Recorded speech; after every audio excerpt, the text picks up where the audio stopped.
duduk kembali, jemaat AOG. Sekali lagi bisakah katakan shalom? Kurang keras katakan shalom.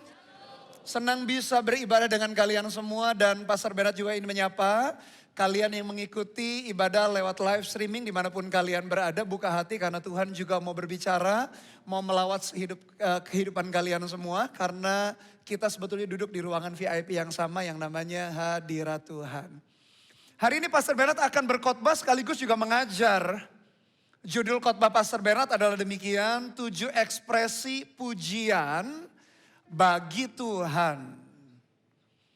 Kalau kita tahu bahwa Tuhan itu begitu baik di dalam perjalanan hidup kita, Tuhan itu sekali-kali gak pernah meninggalkan, gak pernah membiarkan kita. Maka dari hati kita yang penuh dengan ucapan syukur akan keluar yang namanya pujian. Dan pujian di dalam hati itu ternyata bisa diekspresikan di luar. Nanti hari ini kita akan belajar bersama-sama bagaimana cara mengekspresikan apa yang ada di dalam kita. Tapi yang pasti adalah begini generasi muda. Mau kita menghadapi kondisi yang baik, mau orang tua kita sehat, pekerjaan mereka bagus, mau studi kita juga baik, kita hubungan kita dengan teman, dengan sahabat baik, kita akan memuji Tuhan. Yang setuju katakan amin. Aminnya kurang mantap. Sekali lagi Pastor Bernard katakan, meskipun keadaan kita baik, entah keluarga, orang tua kita, studi kita, hubungan kita dengan teman kita baik, kita akan tetap memuji Tuhan. Yang setuju katakan amin. Namun juga sebaliknya, kondisi kita buruk, orang tua kita sakit, orang tua kita mungkin pekerjaannya terkendala, atau kita sama teman kita sedang bukan konflik sengaja ribut, tapi mungkin hubungannya masih kurang bagus. Tetap kita memutuskan sebagai generasi muda, sebagai jemaat Tuhan, kita tetap akan memuji Tuhan mau baik dan tidak baik. Kondisi yang kita hadapi, hati kita gak boleh berubah. Kita harus punya keputusan, kita harus punya komitmen. Kita akan tetap memuji Dia karena Tuhan itu selalu baik, tak tergantung kondisi yang kita hadapi. Ada seorang pria yang bisa dibilang laki-laki ini sial atau kurang beruntung. Tapi hidup sudah lama sekali, namanya Horatio Spafford. Horatio Spafford ini adalah seorang pengacara, seorang lawyer yang kaya dari kota Chicago di Amerika Serikat. Sudah lama ya, tahun 1870. Belum ada kita yang lahir. Pastor Bernard pun juga belum lahir. Tahun 1870, ia kehilangan anak laki-laki satu-satunya meninggal karena sakit demam berdarah. Lalu 1 tahun kemudian, setelah anaknya meninggal itu, terjadi kebakaran hebat di Chicago. Fotonya ada kebakaran yang begitu luar biasa. Dan karena kebakaran itu, hampir semua rumah yang dia miliki, karena dia orang kaya, hampir semua rumahnya juga ludes terbakar. Anaknya meninggal, 1 tahun kemudian rumahnya terbakar dan gak berhenti sampai di situ. Tanda petik kesialannya. Satu ketika mereka sekeluarga, mereka mau menghadiri sebuah KKR. Lalu ketika mau dalam perjalanan, pria ini, Horatio ini dapat kabar bahwa bisnisnya lagi masalah sehingga dia gak jadi naik kapal. Keluarganya naik kapal, istri dengan 4 anak perempuannya naik kapal. Tahu gak? Di tengah perjalanan kapal itu, mengalami musibah kecelakaan. Anaknya 4 anak perempuannya meninggal tenggelam di laut. Hanya istrinya yang selamat. Kasihan ini pria, kasihan ini laki-laki kayaknya kurang beruntung. Anaknya laki-laki meninggal, rumahnya kebakar hangus. Anak 4 anak perempuannya pun meninggal. Tapi apa yang dia lakukan? Ternyata dia tetap hatinya itu bersyukur memuji Tuhan. Bahkan dia nulis lagu. Lagu apa? Nanti di akhir khotbahnya Pastor Bernard. Pastor Bernard kasih tahu lagunya. Tapi Pastor Bernard ingin menekankan kepada kita semua. Kalian termasuk Pastor Bernard. Mau kondisi baik dan tidak baik. Tetaplah kita mengambil keputusan untuk memuji Tuhan. Menyanyi bagi Dia. Bersenandung bagi Dia. Menyembah Dia. Karena Tuhan itu tak terpengaruh keadaan kita. Nah ternyata rasa syukur kita yang ada di dalam, ternyata bisa diekspresikan keluar. Sehingga ketika kalian misalnya saat teduh pribadi, kalian nyanyi buat Tuhan. Ketika di dalam connect group kita juga nyanyi. Ketika di gereja sebelum firman pun kita nyanyi. Oleh karena itu, sebagai jemaat jangan datang terlambat. Jangan berkata, nanti khotbahnya kan masih lama. Kayaknya praise and worship-nya kita tahu nih sekitar 20 menit. Nanti ajalah menit ke-19, jam 5:19 baru kita datang. Rugi besar. Hanya 1 menit nyanyi buat Tuhan, rugi. Datang bahkan lebih awal, jangan telat. Kalau bisa bahkan lebih awal. Mepet atau on time pun kalau bisa tarik waktu lebih mundur lagi.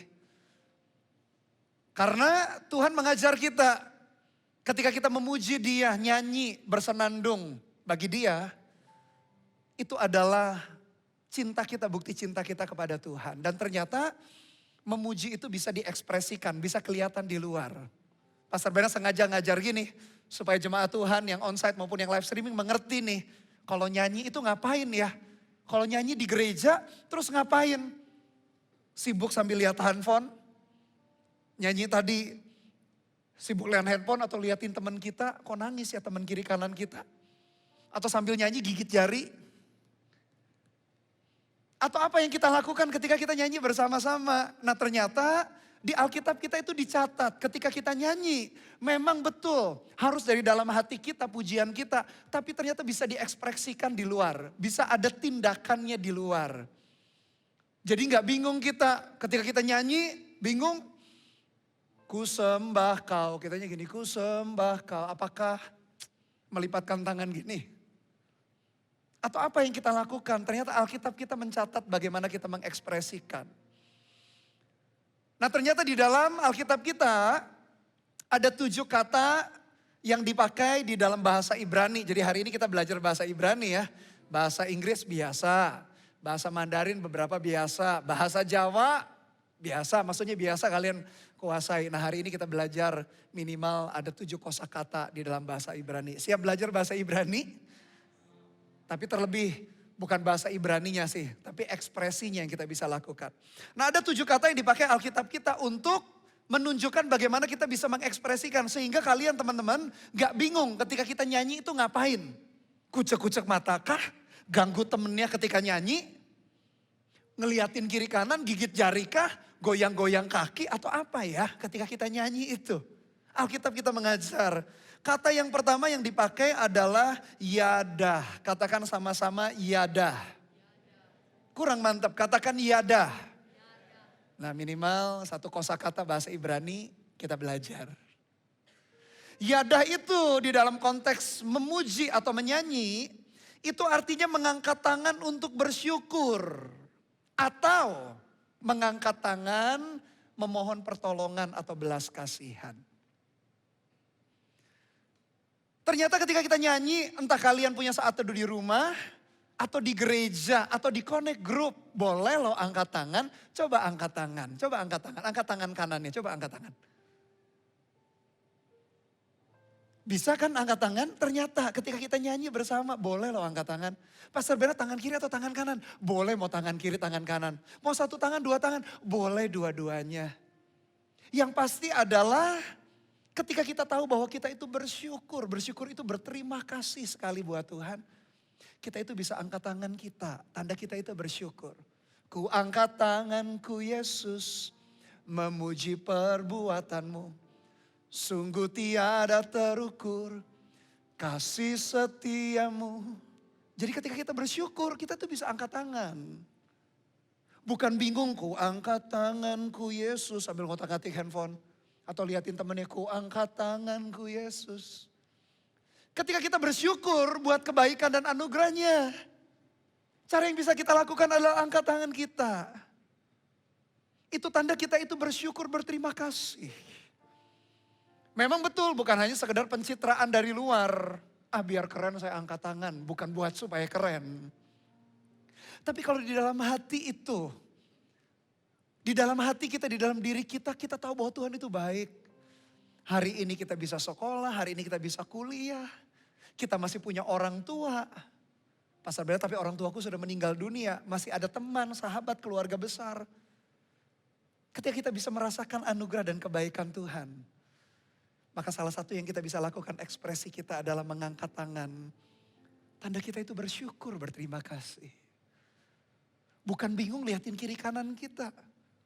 Oleh karena itu ketika ibadah, datang lebih awal. Bahkan datang jangan mepet. Jangan last minute. Pastor Bernard masih lihat ketika mau ibadah masih nongkrong di lobi ngobrol. Jangan, segera masuk. Pas greeter biasanya kan kurang 5 sudah disapa. Kalau ada opening clip sudah mulai. Karena memang didesain demikian. Supaya apa sih ibadah kita didesain demikian? Supaya setiap bagian ibadah kita itu kenyang di dalam hati. Jangan berpikir nanti ajalah kurang 1 menit baru saya masuk. Atau nanti aja lagunya biasa 2 sampai 3 atau 4 nanti aja di lagu kedua, lagu ketiga. Rugi. Kita belajar. Dan ketika kita masuk, entah kalian punya saat teduh pribadi di rumah, kalian juga nyanyi kan, entah di connect group atau di ibadah kita bersama-sama. Kita bisa angkat tangan kita bersyukur buat anugerah dan kebaikannya. Mungkin kalian ada yang berkata, Pastor Bernard, orang tuaku udah gak ada, keluargaku gak memperhatikan.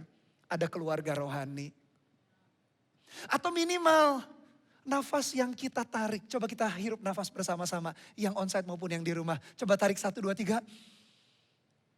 Keluarkannya dari hidung, jangan dari belakang. Tahu gak nafas yang kita hirup pun, kita bisa bersyukur loh. Banyak hal yang kita syukuri dalam hidup kita. Kita bisa berjalan, kita bisa melihat, kita bisa melompat. Banyak hal yang kita bisa syukuri.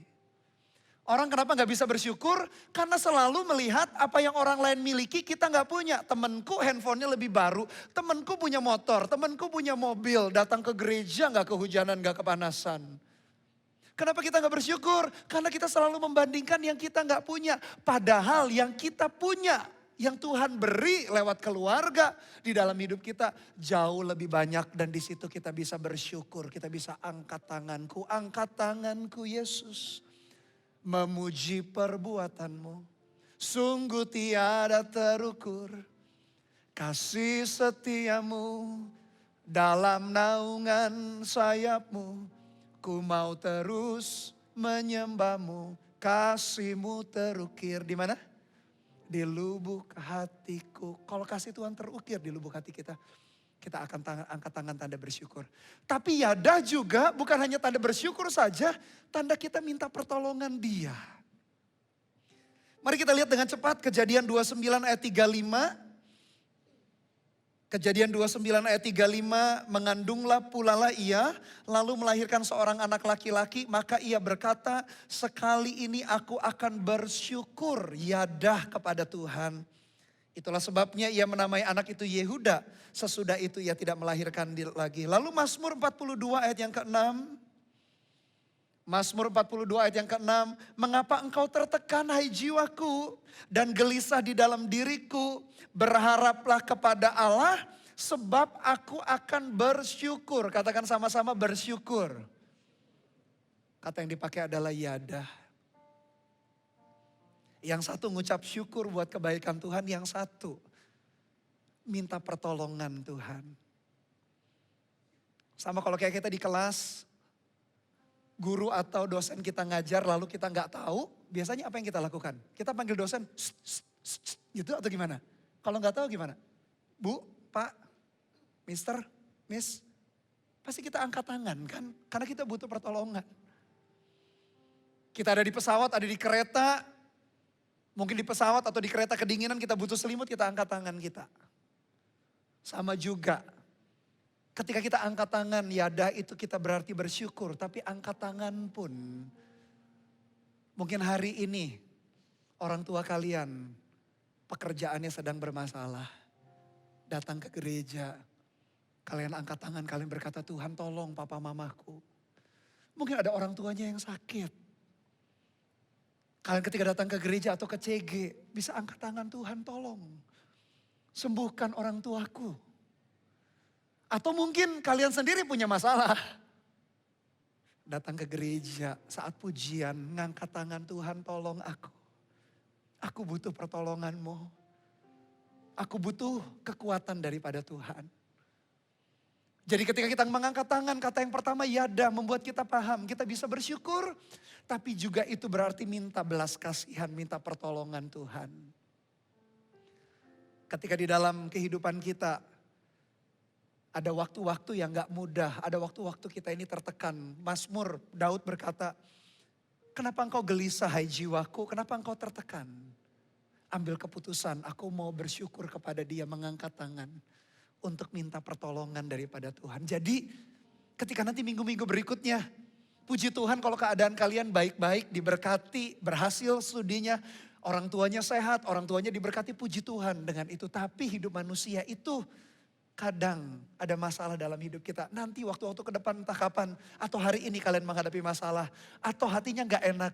Kalian bisa angkat tangan, minta pertolongan daripada Tuhan. Kalian berkata, Tuhan tolong keluargaku, tolong aku ya Tuhan. Mungkin kalian jatuh bangun dalam dosa, mungkin kalian lagi ribut sama teman, lagi sahabat. Kalian minta tolong Tuhan, tolong pulihkan keluargaku, pulihkan hubunganku dengan temanku. Itu artinya yada. Kata yang kedua kita belajar, yaitu todah. Katakan sama-sama todah. Sekali lagi kosakata yang kedua dalam bahasa Ibrani, katakan todah. Todah juga artinya mengangkat tangan, tapi bedanya di sini untuk mempersembahkan sesuatu atau tanda sepakat dengan Tuhan. Mari kita lihat Mazmur 50 ayat 14. Mazmur 50 ayat 14 katakan persembahkanlah syukur, todah dipakai katanya sebagai korban kepada Allah dan bayarlah nasarmu kepada yang maha tinggi. Todah juga angkat tangan tapi beda sama yadah. Yadah itu bersyukur atau minta pertolongan. Kalau todah itu angkat tangan karena mau mempersembahkan sesuatu. Dan tahukah teman-teman persembahan yang terbaik itu apa sih? Tahu nggak? Uang kita. Bukan. Apa persembahan yang terbaik itu? Persembahan terbaik adalah hidup kita. Paulus berkata, persembahkanlah tubuhmu, hidupmu sebagai persembahan yang hidup, yang kudus, dan yang berkenan. Jadi ketika kita angkat tangan, ada waktu-waktu tertentu bersyukur atau minta pertolongan, tapi ada waktu-waktu tertentu kita itu mau memberikan hidup kita sekali lagi di mezbah Tuhan, di altar Tuhan. Ketika kita angkat tangan kita berkata, Tuhan inilah hidupku, hanya ini Tuhan persembahanku. Apa kalimat berikutnya? Uang kita? Bukan. Segenap hidupku, jiwa dan ragaku. Jadi saat kita mendedikasikan ulang, kita ingin Tuhan pakai hidupku. Minggu lalu pernah doa gitu Pastor Bennett, gak apa-apa diulangi untuk mengingatkan kita. Bukan untuk mengingatkan Tuhan, Tuhan sih ingat. Tapi kita loh dari waktu ke waktu perlu diingatkan, hidup kita itu jangan dipakai untuk dosa. Jangan dipakai untuk kurang ajar sama orang tua. Jangan dipakai untuk benci kepada teman. Hidup kita itu loh, hanya ini Tuhan persembahanku. Segenap hidupku. Jadi ketika nyanyi itu, gak sibuk main handphone, hanya ini Tuhan, ngotak-ngatik handphone lagi, hanya ini, gak cocok ekspresinya. Atau hanya ini Tuhan, gak cocok. Ekspresi gini tuh ekspresi nutup, ekspresi cool. Ya kalau cool di foto boleh lagi nih. Sama Tuhan gak perlu cool kayak gitu. Ketika kita berkata Tuhan ini hidupku ku persembahkan lagi kepadamu, kita bisa angkat tangan, hanya ini Tuhan persembahanku. Kita angkat tangan coba ya, nyanyikan lagu ini. Segenap, angkat tangan bersama-sama, hidupku, jiwa dan ragaku. Katakan sebab tak ku miliki harta kekayaan yang cukup berarti. Tuku persembahkan, hanya ini Tuhan permohonanku. Katakan terimalah Tuhan persembahanku. Pakailah hidupku sebagai alatmu seumur hidupku. Kita sudah lakukan todah. Itu berarti todah. Pastor Bernard berharap ketika kita datang ke gereja, ke CG atau doa pribadi saat teduh kalian mengerti mengekspresikan. Gak bingung sehingga ekspresi itu jadi sesuatu yang bebas, yang cocok. Apa yang di hati kita, apa yang dinyanyikan cocok dengan ekspresinya. Dari waktu ke waktu kita perlu mengingatkan diri kita, Tuhan, aku bawa hidupku sebagai persembahan kembali. Itulah todah. Kosakata yang ketiga adalah barak. Katakan sama-sama barak. Barak itu apa sih? Barak itu merendahkan diri, sujud, berlutut sebagai tanda penundukan diri dan berserah penuh. Ketika kita berlutut, kita berkata, Tuhan, aku ini gak mampu tanpa Engkau. Aku ini gak bisa. Tanda kita berserah, tanda kita betul berserah penuh kepada Dia. Boleh kok di gereja ketika nyanyi, tapi Pastor Bernard kiri kananku gak berlutut. Aku berlutut nanti disangka pencitraan. Aku berlutut tuh nanti temanku foto upload ke media sosial. Nanti konklusi di bawah ketika kita ekspresi dalam pujian. Bahkan gak usah peduli. Bukan gak peduli kiri kanan maksudnya mereka dianggap gak ada. Tapi gak peduli nanti pendapat mereka ketika kita sungguh-sungguh dengan Tuhan. Bahkan berlutut pun boleh ternyata. Sujud berlutut kita boleh. Apalagi kalian masih muda, masih gampang berlutut. Tahu gak makin tua, makin susah berlutut. Karena tulangnya lah, lututnya bermasalah. Makin tua makin susah berlutut. Makin muda makin gampang berlutut. Dan bukan hanya sekedar berlutut. Hanya sebatas pencitraan, tapi kita itu sadar dalam hidup kita itu mau berserah. Kita mau menyerahkan, betul-betul berkata Tuhan, tolong. Aku tuh menundukkan diri di bawah otoritas dan kuasa Tuhan. Sujud di altarnya, ku bawa hidupku. Ku terima anugerahnya, Dia ampuniku dan bebaskanku. Dia ubah hidupku, barui hatiku. Sesuatu terjadi saat datang di altarnya. Mungkin pada gak tahu ya lagunya ya, disangkanya lagu baru ya. Lagu lama justru. Berlutut, sujud di altarnya. Kami bawa hidup kami ya Tuhan. Boleh ternyata. Dari waktu ke waktu kita perlu berlutut, bersujud, betul-betul berlutut. Pastor Bernard gak usah berlutut. Hatiku sudah berlutut yang gak kelihatan. Ekspresinya gak cocok. Boleh kok berlutut. Karena kita tahu bahwa Tuhan itu tinggi sekali. Dia harus makin bertambah, aku harus makin berkurang. Bahkan ketika kita berlutut kita tuh ingat kadang-kadang kita itu sombong. Kadang-kadang kita ini tinggi hati. Kadang-kadang kita itu merasa paling hebat. Kadang-kadang kita ini merasa paling keren mungkin. Kita nganggap orang lain itu rendah. Kita nganggap bahkan kadang kurang ajar sama orang tua. Kurang ajar sama pemimpin. Dari waktu ke waktu kita perlu berlutut di atas lutut kita. Mengingatkan diri kita kembali. Tuhan, Engkau itu Tuhan dan Raja. Aku ini adalah umat-Mu. Kalau Raja atau Tuhan itu berarti Lord yang mempunyai hidup kita. Ketika kita berlutut kita tahu bahwa Dia itu Raja. Engkau Raja sekarang dan selamanya. Engkau Raja sekarang dan selamanya. Engkau Raja, Kau kuagungkan segenap hati. Jadi ketika kita berlutut kita nyatakan Tuhan Kau pemilik hidupku. Itu artinya barak. Jadi boleh loh ternyata berlutut. Pas sebenarnya tapi aku malu. Nanti diejek temanku setelah ibadah gak usah malu. Kalau hati kita di dalam hati kita penuh dengan rasa ucapan syukur. Tadi seperti Pak sebenarnya katakan di awal mau baik gak baik keadaan kita. Kita sadar bahwa Tuhan itu adalah baik. Kita gak usah malu-malu untuk berlutut. Kita tahu bahwa Dia adalah pemilik kehidupan kita. Dari waktu ke waktu kita perlu ingatkan diri kita lagi. Untuk berlutut di dalam hadirat-Nya. Yang keempat, kata yang dipakai adalah syabah. Katakan sama-sama syabah. Sekali lagi katakan syabah. Berarti sudah 4 kosakata. Syabah itu artinya bersorak-sorai untuk memuliakan Tuhan dan memberikan penghargaan tertinggi.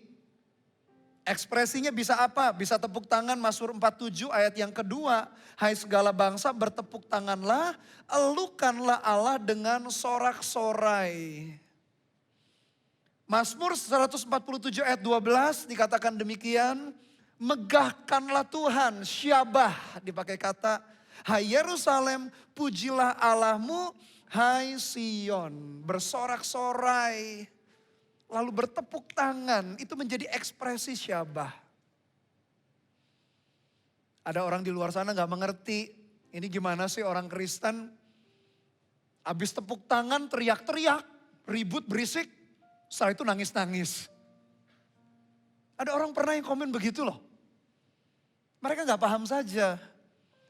Bahwa selalu ada ekspresi di dalam kita memuji Tuhan. Ternyata boleh loh. Tadi ketika kita di awal-awal kan lagu cepat kan, lagu apa tadi sampai lupa lagunya. Lagu apa sih tadi lagunya?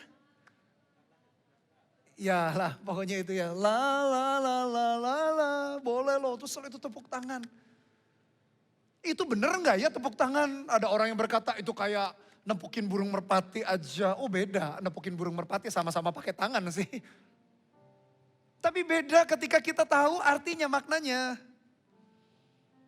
Kita bertepuk tangan, kita bersorak-sorai, haleluya puji Tuhan. Wah rame riuh sekali. Kita loh, kalau kalian suka olahraga, pertandingan Piala Dunia. Kalau kalian kebetulan suka olahraga sepak bola. Dan tim favorit kalian berhasil menggolkan itu bola ke dalam gawang lawan. Kira-kira gimana ekspresinya? Hore. Atau dalam hati, hore. Gak cocok dong. Kalau kalian tahu betul-betul bahwa Tuhan itu anugerah dan kebaikan di dalam hidup kita. Dan kita bersuka cita. Kita itu bisa tepuk tangan, bisa yes. Jadi itu yang kita lakukan di gereja. Tadi la la la la la la. Mungkin ada yang bingung ngeliatin temennya. Minggu depan gak bingung. Ikut sama-sama. Itu ngapain sih tepuk tangan, ngapain sih haleluya teriak-teriak. Orang-orang aneh aja. Enggak, itu justru ekspresi. Mana ada ketika klub sepak bolanya atau pemain basketnya atau olahraga kalian lah. Tim favorit kalian menang, ekspresinya bahkan kalian berdiri, yes, teriak-teriak. Padahal gak ada hubungannya juga dengan kita. Mau dia menang kayak mau dia kalah, emang pengaruh apa sama kita? Gak ada kan.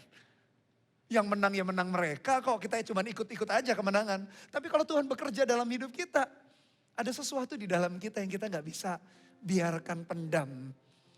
Ternyata bersorak-sorai, memuliakan Tuhan, memberikan penghargaan tertinggi, itu artinya syabah. Jadi jemaat, anak muda gak bingung ya nanti ya. Ketika kita nyanyi. Bahkan gak perlu tunggu nanti worship leadernya. Nanti angkat tangan ya. Gak perlu, bahkan kadang diinstruksikan boleh. Tapi setelah pengajaran ini kalian bisa mengerti.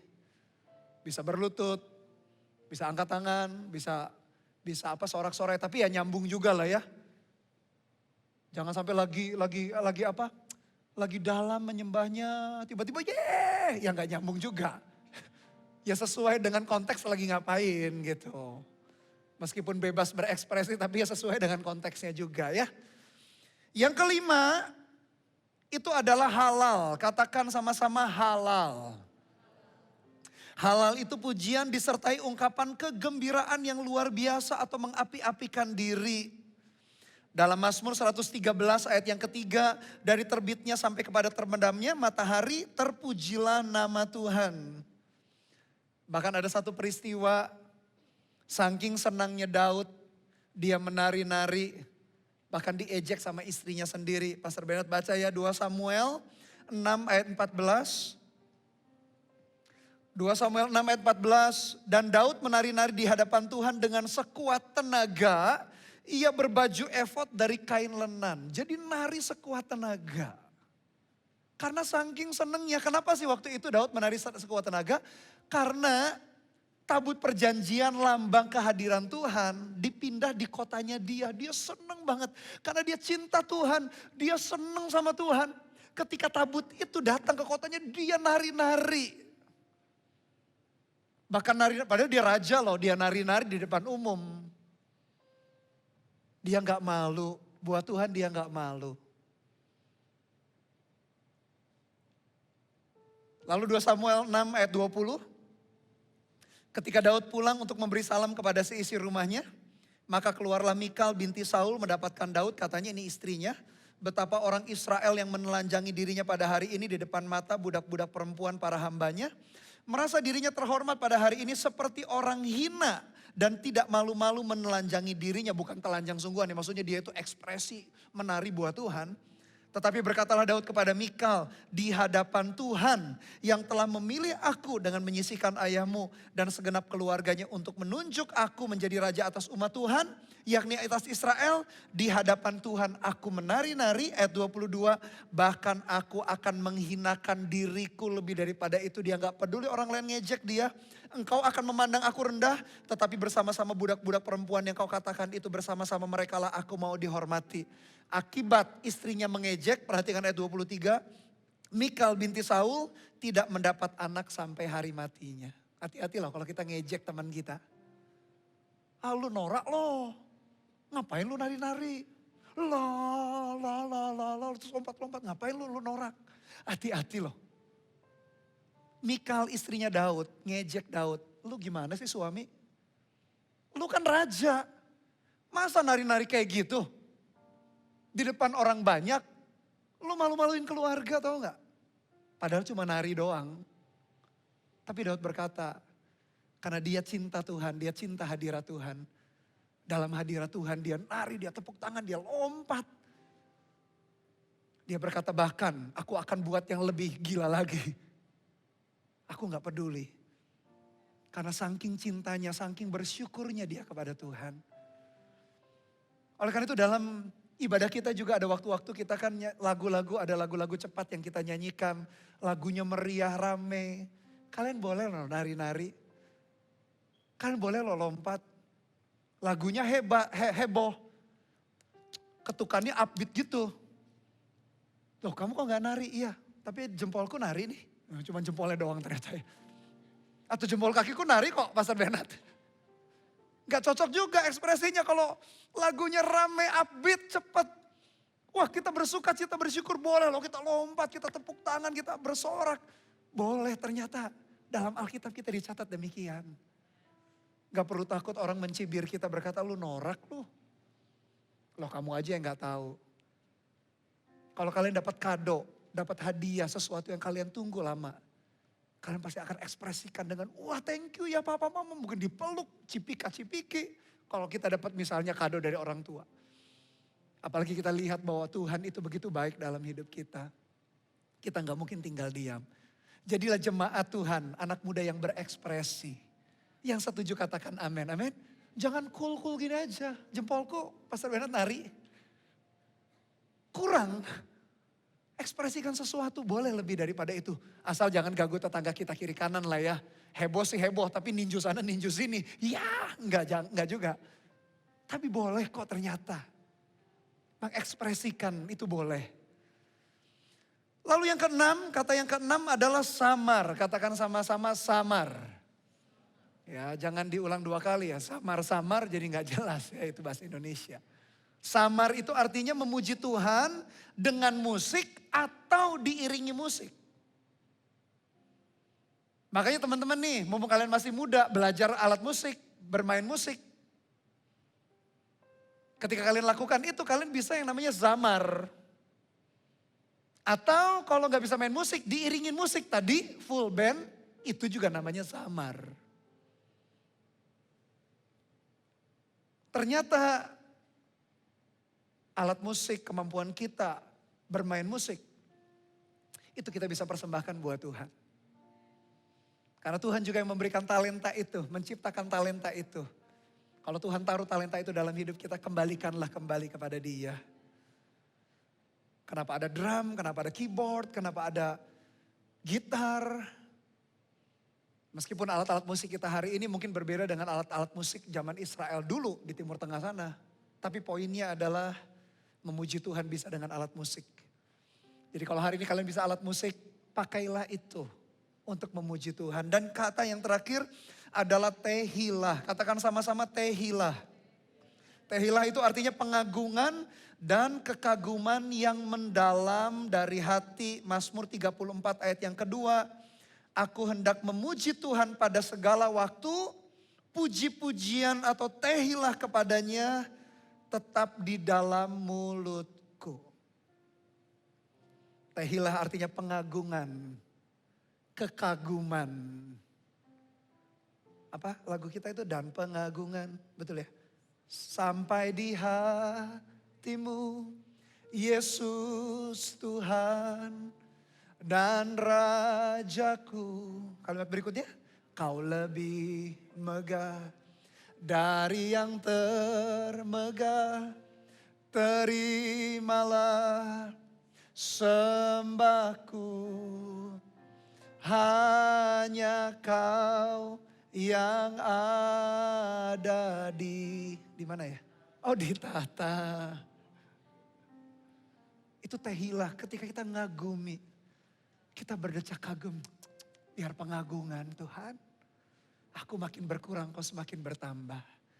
Kau makin dikenal, aku gak terkenal ya gak apa-apa Tuhan. Tapi kalau kita terkenal pun, biarkan orang-orang lewat hidup kita yang dikenal ini, kita bawa orang-orang itu mengenal Tuhan. Itu tehilah, biar pengagungan ya Tuhan, sampai di hatimu. Jadi itu 7 ekspresi, menurut Alkitab kita, dalam bahasa Ibrani. Kenapa dalam bahasa Ibrani? Karena memang Alkitab kita perjanjian lama ditulis dalam sastra Ibrani. Dan itu membantu kita, menolong kita bagaimana kita mengekspresikan. Lalu sebagai aplikasi, ada 3 aplikasi yang sederhana yang Pastor Bernard dorong kita lakukan bersama-sama. Yang pertama, pastikan ini. Memuji Tuhan dalam segala keadaan. Mau baik kondisi kita, memuji Tuhan. Mau jelek gimana Pastor Bernard? Orang tuaku lagi masalah di pekerjaannya, kesehatannya lagi sakit. Tetap memuji Tuhan. Studiku bagus, memuji Tuhan. Studiku ini Pastor Bernard, kemarin tes kayaknya gak bisa. Padahal aku sudah berusaha. Tetap bersyukur memuji Tuhan, belajar kembali. Supaya nilainya bagus di ujian berikutnya. Dengan teman kita lagi enak, lagi bagus hubungannya. Dengan teman kita salah paham, tetap memuji Tuhan. Aplikasinya memuji Tuhan dalam segala keadaan. Yang kedua, bebaskan ekspresi pujian kepada Tuhan tadi. Ada 7. Yang pertama, lupa. Yang kedua, lali. Yang ketiga, udahlah gak usah dihafal 7 katanya gak apa-apa. Tapi kalian tahulah, bisa angkat tangan, bisa tepuk tangan, bisa bersorak-sorai, bisa berlutut. Udahlah itu ekspresi yang sehari-hari kita bisa lakukan. Gak usah ingat 7 katanya gak apa-apa. Yang penting dilakukan ekspresinya. Bebas berekspresi, gak usah takut apa kata orang kiri kanan kita. Yang penting kita ekspresikan cinta kita kepada Tuhan. Yang terakhir, selalu datang beribadah dengan persiapan hati. Anak-anak muda, jangan terlambat, jangan sukanya telat. Lebih awal lebih bagus.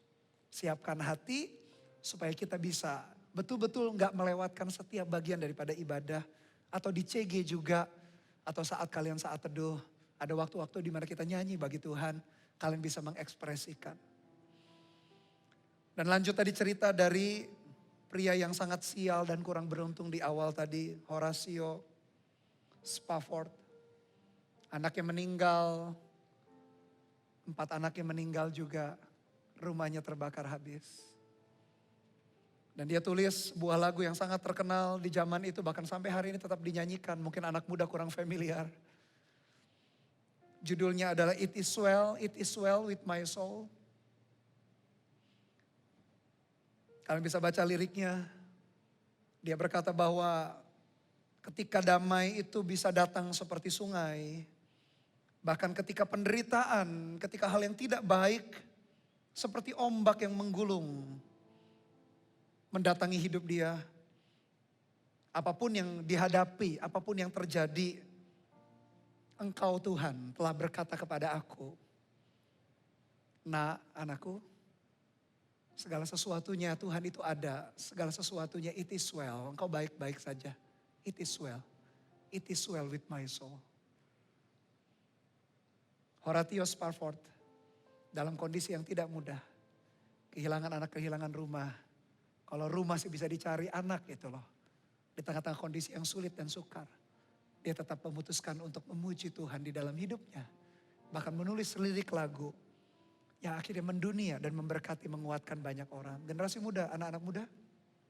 Apapun kondisi yang kalian hadapi, apapun kondisi yang Pastor Bernard hadapi, ambil keputusan untuk memuji, menyembah Dia, bersyukur atas kebaikannya. Kalian bisa ekspresikan dengan 7 ekspresi tadi. Pastor Bernard berdoa supaya sungguh-sungguh kita sebagai generasi muda bertumbuh di dalam iman kita. Setiap kali kita mengambil keputusan, kita tetap bersyukur dalam segala keadaan. Yang mau kasih tepuk tangan sekali lagi bagi Tuhan, kita puji Tuhan.